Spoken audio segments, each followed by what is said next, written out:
the question has risen. Who would you like to face in either conference, whether it be the Western or the Eastern, in the play-in tournament?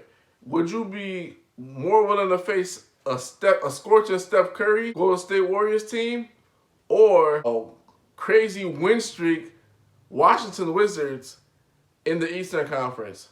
Who would you want to face, or who would you want to avoid? And right now, I'm going to tell you this. If it came down to a team, I want to avoid the Wizards at all costs. One thing that people need to understand is, first of all, in the Eastern Conference, we have seen multiple upsets. From Giannis Antetokounmpo and the Bucks getting knocked out from the Heat to like the Philadelphia 76ers losing to that Kawhi bounce.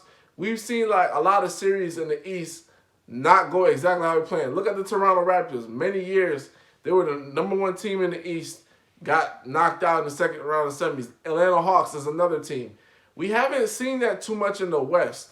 So in terms of the East, not only are the Wizards scorching hot, but we have that history of Eastern Conference juggernauts letting us down in the playoffs. I don't know what it is. I don't know if it's that Atlantic Ocean, but there always seems to be some kind of letdown. Think about this. Big Three Celtics. The year they won the title, they went 7 games with the Atlanta Hawks.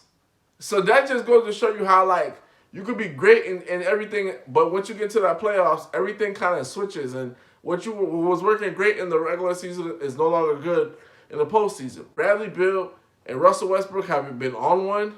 Bradley Beal's been getting buckets. Russell Westbrook's been getting triple-doubles. That is not a team you want to face.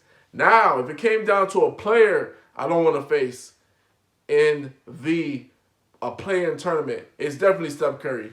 You do not want to face a player like Steph Curry because he is a matchup nightmare. Not only has he essentially figured out a way, and Steve Kerr has as well, figured out a way to fight the box and one. Basically using his gravity, getting to the basket instead of shooting threes, guys slipping the screen. Not only have they figured that way out, but Steph is shooting 50, 40, 90. This dude's shooting over 40% from three, guys. That you don't understand what that means. That means if he takes 10 threes, he's nailing 4 of them. 10 threes, he's nailing at least 4 of them. Let's just say he takes 20 threes, he's nailing at least 8 of them.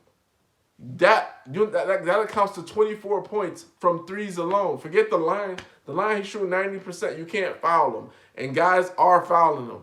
And then that opens up the lane for dump-ins, lobs, and stuff like that. So for the player, matchup nightmare, Steph, all day long. Like, you do not want to face a guy like Steph, especially when his legacy is always on the line. This dude can't do this without KD. He could have went without Iguodala. He's bad in the playoffs. He's proven all that wrong.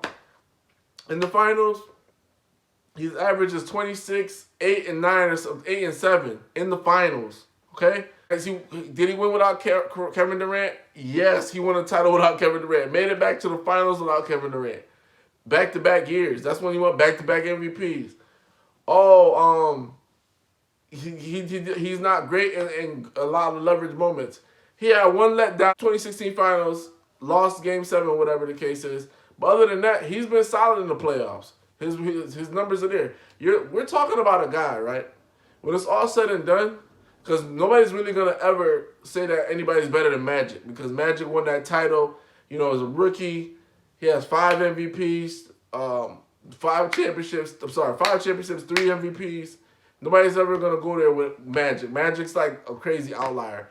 But when it's all said and done, Steph's going to be basically the second best point guard of all time, if not the first best pure point guard of all time. Like, when I say pure point guard, guys that run the show, assist, relax, whatever the case is, because John Stockton ain't doing what Steph did. I mean, he had a better, higher assist to turnover ratio, which is crazy. Like, Stockton's ratio is ridiculous. I think it was average like 2 turnovers. Like, it's crazy. When it's all said and done, we're looking at a guy who is definitely going to go down as the second best point guard of all time, because nobody's going to catch, unless Steph gets 5 rings, I don't think we got an argument. But if right now, if Steph retires and everything like that, he's going to go down second best. So that's the guy you don't want to see. You do not want to see that. If he gets hot a little bit, if he sees the basket open just a little bit, it's curtains. Like, Out of all the games, he was averaging 30 to 40 points in that, like, it was like a 10-game span. And that was part of the span when he broke James Harden's record. He had one loss when when he was at least scoring 30 plus and 40 and stuff. One loss. Now think about this, right? It was like a 10-game, it was like a 7 to 10-game span. 7 games, 7 games, and he has one loss. If he gets hot in the playoffs and play-in, you're eliminated. Who's Junction? Who's me, Supla? Like, comment, subscribe.